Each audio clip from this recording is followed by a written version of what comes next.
without justifying these protests. But if you remember, when BJP was in the opposition, I still remember during the Commonwealth Games, Nitin Gadkari was one of those leaders who stood on the barricade and raised a voice during those times. So we have also seen that. And not to forget, when you have these global meetings like climate change summit or various international conferences happen, don't we see protesters wearing black bands, raising slogans, raising posters? So how on earth does this protest become an act of being an anti-India protest? Not in the least. In fact, I would say that the trade deals themselves are quite, in some respects, anti-India.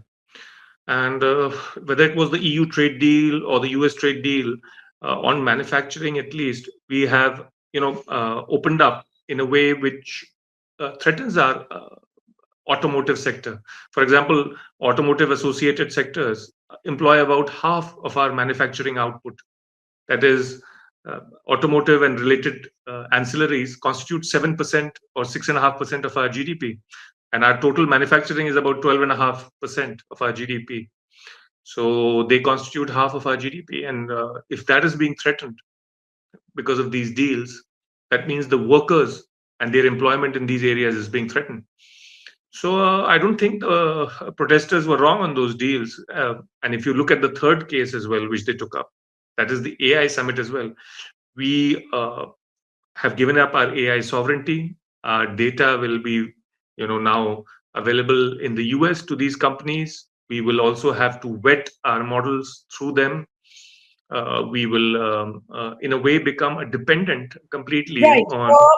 My office backroom is just playing out a bite. I don't know if you can play that out, but IANS has put out a tweet, and you can see in the picture CWC member and Congress admin in charge, Gurdeep Sappal. I think he's given a bite to a number of channels, and this IANS tweet says that on the protest by youth Congress workers during the India AI summit, Congress leader Gurdeep Sappal says youth often become emotional when they feel their future is being stifled and their careers are being put at risk. At times in that passion, they express their anger, and today they did so to voice their feelings. Mohsin, what do you feel? Is Congress able to justify this? Because many feel that Congress is on a back foot today, and they are trying to defend the indefensible act, because nowhere can you justify that you're having an international event in Delhi and the principal opposition party jumps into a protest like this, shirtless protest, and saying that the PM is compromised. Well, the last time there was an international event and Trump was visiting, you remember that the ruling party was holding protests against the CAA, NRC. In fact, yes. They helped trigger the riots in Delhi in 2020. So this is much more milder compared to that. And I think, as I said, the youths are justified. You see, the unemployment rate in Indian youth population is above 25 to 30%. And among educated Indians, youth, it is close to 50%. So if they don't feel that they're getting job opportunities and fair opportunities in life, and more of it is going to be threatened because, as you know, AI is threatening many of the software industry's jobs. And India was largely dependent on software exports, not just directly Infosys and TCS, etc., but also the multiplier effect of these jobs. That is, people who supplied to these guys everything from food and flats and construction and drivers, etc. They're all threatened now because this AI is going to replace many of these software engineers, which was India's main export. This will affect our real estate market, our stock market. Right. But Mohsin, I also want to take the viewers to, this connecting link which is coming out. Now, yesterday at Board of Peace, India was present as an observer. The next day, where Donald Trump, of course, says that 11 jets were down, then he talks about a 200% tariff on India and Pakistan. And next day today, at the India AI Summit, we see that India formally joins the Pax Silica. Now, what does that mean? There is a lot of buzz on the social media that we have almost pledged our sovereignty. We have sold our data. We have sold our semiconductors. So again, then the end message is that we are giving too many concessions to America. So what is wrong with these protests which have happened today? If India has today formally joined Pax Silica, then does it not go to show that again we are pandering to the American interests much more than the Indian interests? Not only are we doing that, but despite Trump repeating publicly and on many occasions where Indian representatives are present, uh, you can say the UN, this, that, and here also at the Gaza Peace Board, India has never protested, or forget protesting, India has never even given a clarification. Neither the Prime Minister nor any of the ministers have clarified that no, this is not true. We have not lost any jets, or this is an exaggeration. We have lost a few, but not that many. No clarification ever, no rebuttal ever of the US president, despite repeated uh, as from Indian definition violations of civilized behavior. But there's been nothing on our part. So will India, if I mean, look at this tax silica, uh, as was discussed earlier. We have pledged our sovereignty in a way. We have given our data up.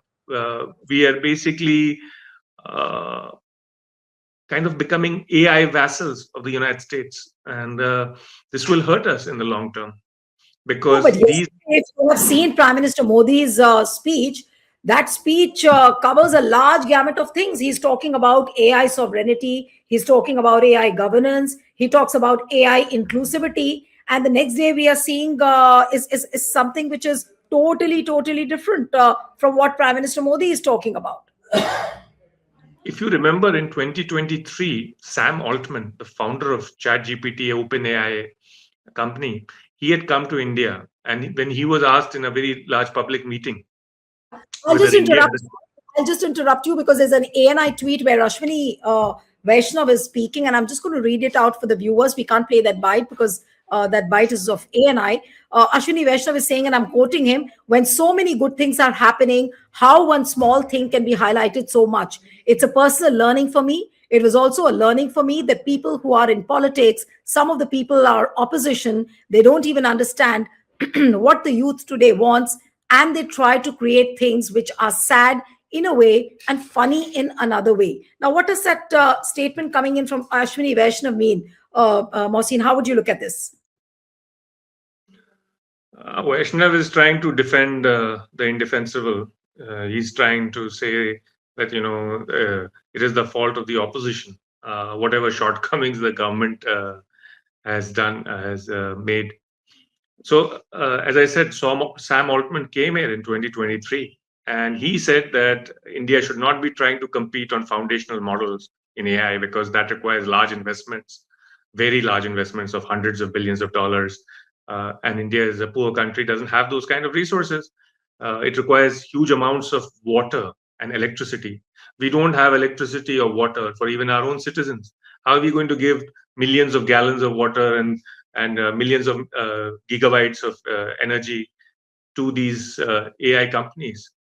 So he was right in some ways. He was that we should develop an AI stack, but not go for foundational models. Now, all of these guys have come. If you have noticed, Sam Altman came also yesterday, along with the head of Anthropic, uh, Mario. Dario. What's his name? All of them now are singing public praises.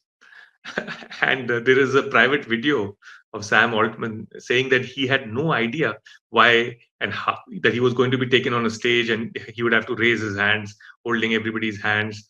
He had no idea what was going to happen, and he But, just played along. Mostly, if you look at the entire AI summit in totality, it's just a sordid saga of embarrassments and nothing else. Now, look at what has happened. This Global Times, which is a Chinese news platform, what has it said today? Again, it has talked about this Galgotia University fiasco. I'm just going to read out a little about what they have mentioned. International and Indian media continue to scrutinize India's Galgotia's University reported false claim of a Chinese made robotic dog as its own innovation at the India AI Impact Summit 2026, with some describing the episode as an embarrassment for the host country. As the incident unfolds, Indian netizens have begun examining whether the Indian university had borrowed more innovation from other countries, further intensifying public discussion about academic accountability at high profile government backed events in India. Now, if a Chinese news platform is writing like this, What can really one say? And the government can't see this, but the government has caught the wrong end of the foot, and they are now blaming the Congress for this kind of a protest. They can't see this embarrassment at all. Yeah, no, this Kalgotia has embarrassed us earlier as well. So this is not the first time.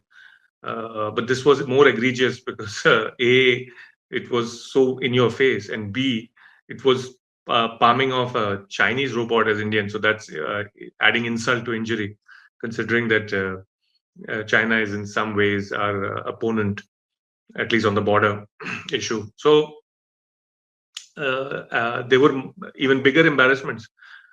Prime Minister Modi turned up for a surprise visit on Wednesday, one day before he was supposed to come, and the police, etc., vacated the entire space. Because of that, many of the exhibitors, they kept insisting to let them stay, but despite that, they were pushed out. And when they came back, they found their laptops were stolen. Their material was stolen. So basically there was no concern for the common citizen, and people were pushed out into the sun without water, food, etc. So basically, if you see right now in New Delhi, in the NDMC area, all the shops have been shut, which were near the main roads. So many of these shopkeepers have suffered a loss of livelihood for 3-4 days continuously. Basically, again, the same VIP red light culture and no concern for the common citizen. It was, from my perspective, this was a largely PR exercise. Because if you see, as I said, from that candid interview, that video that has been released of Sam Altman, it's all over Twitter. He says he had no idea what he was supposed to be doing on stage, and everything was a surprise. He was just following instructions, and all of them were almost reading off a script. I think they had been told that they had to come here and praise the prime minister and his government in order to be able to continue to do business in India, and so all of them were repeating the same kind of PR lines, about India being the next I AI. want to ask you, Mohsin, on one or two questions very crucially on the Board of Peace. Now, yesterday at Board of Peace, India was present there as an observer. On 12th February, MEA spokesperson Randhir Jaiswal said that yes, an invitation has come to us, but that invitation is under consideration. Now, 12th February, the invitation is under consideration. By 20th of February, India is seen sitting there, their charge d'affaires of India in Washington. He seems to be sitting there as an observer, which many people feel there is no harm. A country can participate as an observer. But doesn't it go to show that India is engaging with the Board of Peace? So where does it take us when it comes to the rules-based order of the world? Because are we saying that we are going to completely dismiss United Nations, like what Donald Trump is saying? Because everyone knows that Board of Peace is a structure, or is an edifice which Donald Trump is trying to erect parallelly to the United Nations. So is India trying to signal to the world that we are also going to be dismissive of United Nations? Then what happens to our aspirations of securing a permanent seat in the Security Council? Does all that go out of the window then? Absolutely right, Nilu. With this Gaza Peace Board was a replacement for the United Nations. There's no doubt about it. And by registering our presence there, we are in a way giving it credibility. We are acceding to its authority. So that seems like for us, the UN is not that important. We are trying in every which way to please Trump and the US.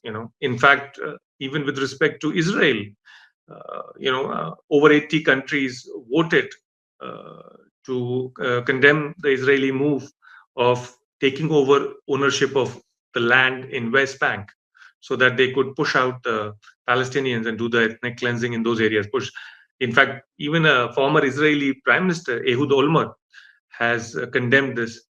But India did not vote against it, and which shows that India is trying very hard to please the Israelis and the Americans. It seems like we have kind of become totally aligned with wherever we feel power is. When it comes to Xi, we go to China, we're trying to please him, being obsequious. When it comes to the US, same thing. So the whole notion of non-alignment is gone, And when they told us to stop buying oil from Russia, we said great to the US. we will comply. So, and making enemies out of Putin, which is very dangerous because Russia supplies 60% of our weapons, So all our spare parts, so in a way we are hurting our own security, our defense security, just to keep the US in good humor. We gave up the Chabar port in which we had invested millions of dollars. So we have more or less complied with whatever the US wanted. Earlier we had stopped buying oil from Iran, which was heavily discounted oil just to please the US and Israel. So our foreign policy seems to be totally subservient and our national interest, despite whatever was being claimed earlier. When we were buying oil from Russia, it was said to be.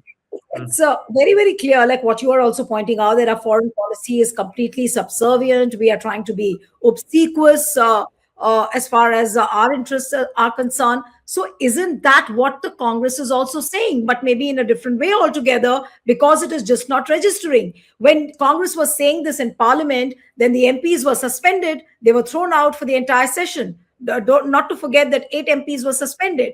Congress did the same thing today at the AI summit by going topless. The Youth Congress workers did a topless a protest. Now that again is seemingly being projected as a traitor act. But isn't this what Congress is trying to convey, and trying to convey to the people of the country that, look, our interests have been surrendered. Prime Minister Modi is a compromised prime minister. There are various instances, US trade deal, Epstein files, and so many things. And this is why Jairam Ramesh today had to announce that we are going nationwide with the protest, with the farmer protest. So can this, and this is my last question to you, Mohsin, that can this become Prime Minister Modi's undoing if the protests thicken, if the protests consolidate in the coming days and months? There are many ifs here, so I'm not sure how this will pan out.